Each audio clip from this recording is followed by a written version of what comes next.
Hi hello everyone, welcome to our channel Khushi fans.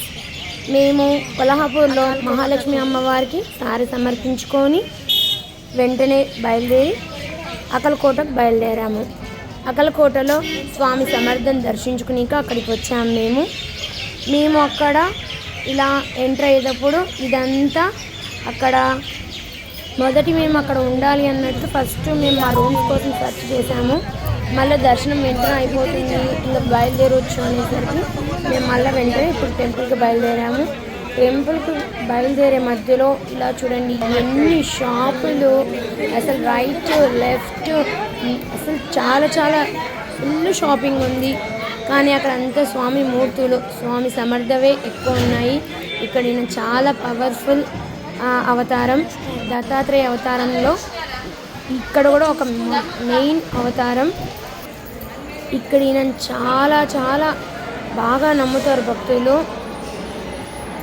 గురువు లేని విద్య గుడ్డి విద్య అంటారు కదా, మళ్ళా గురువుగారి ఆశీస్సులు లేనిదే మనకు ఏది విద్య రాదు, ఏది రాదు. గురుబలం లేనిదే మనకు ఏది అనుగ్రహించదంటారు. ఇంకా మేము దర్శనం అయిపోయినాక ఇలా బయటికి వచ్చినాము. అక్కడ ఇంకా సెల్ ఫోన్స్ నాట్ అలౌడ్ అండి లోపల. బయటికి వచ్చినా కూడా కంటిన్యూ షాపింగ్ ఉంటుంది ఇలా. కానీ ఒక రీజనబుల్ రేట్సే ఉన్నాయి, ఏమి హెవీ రేట్స్ ఏం లేవు. చేయొచ్చు, పర్చేస్ బాగా చేయొచ్చు. మేము ఒక 2-3 ఫొటోస్ దిగాము సైడ్కి, అవి కూడా మీకు ఇక్కడ దీంట్లో పెడతాను.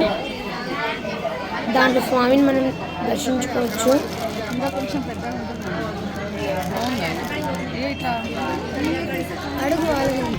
అక్కలకోటలో దర్శనం అయిపోయిన వెంటనే మేము గాన్గాపూర్కి బయలుదేరాము.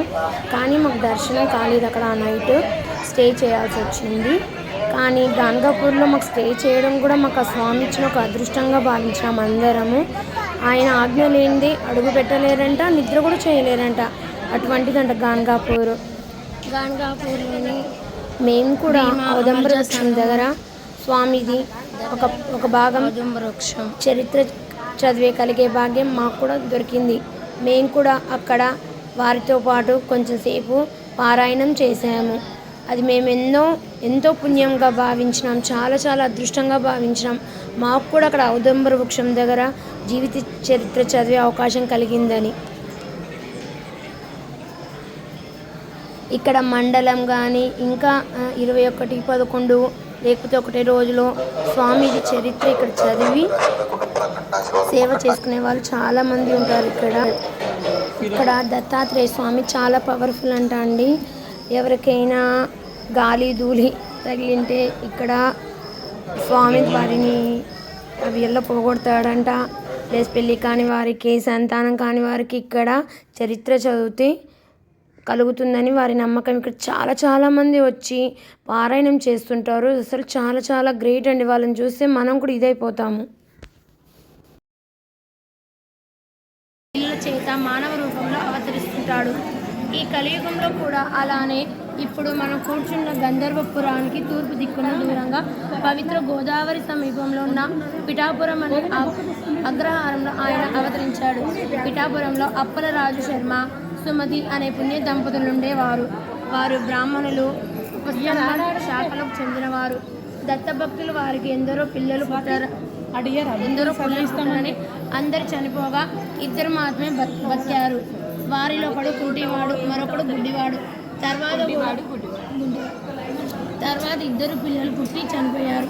నిత్యము భిక్షకై వచ్చే వారిని శ్రీ దత్త రూపాలుగా భావించి వారు భిక్ష సమర్పించేవారు. ఒక అమావాస్య నాడు వారింట్లో బ్రాహ్మణులకు పిలిచి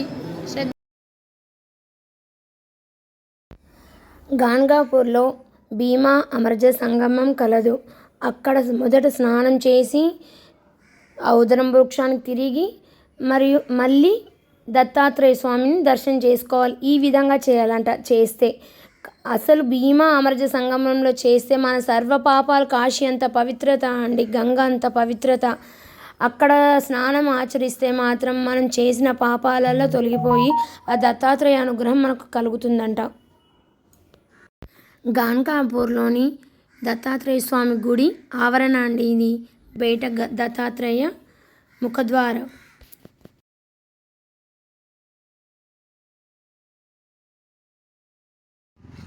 మేము చివరగా సరదాగా ఇలా ఒక చోట కుక్ చేసుకున్నామండి.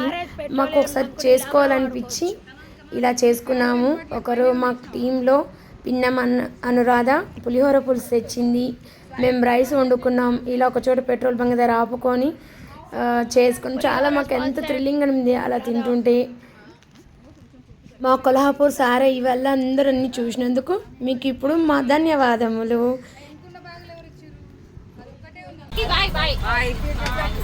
Anuradha bye. Swathi bye bye.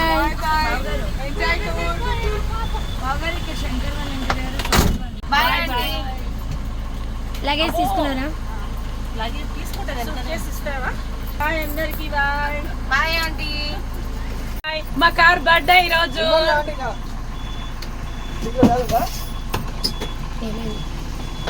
ఎందుకు ఫిగర్ చేస్తున్నావు? ఏం పడింది? ఏం పడా? Bye bye bye bye aunty. Bye bye.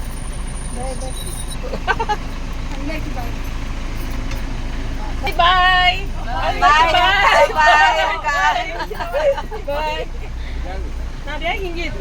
చెప్పు చదివి. Bye bye. ఇంకా చివరగా నేనండి. అందరికీ బాయ్ బాయ్. మా ఖుషి ఫ్యాన్స్ని ఇంతగా ఆదరిస్తున్న అందరికీ థ్యాంక్ యూ.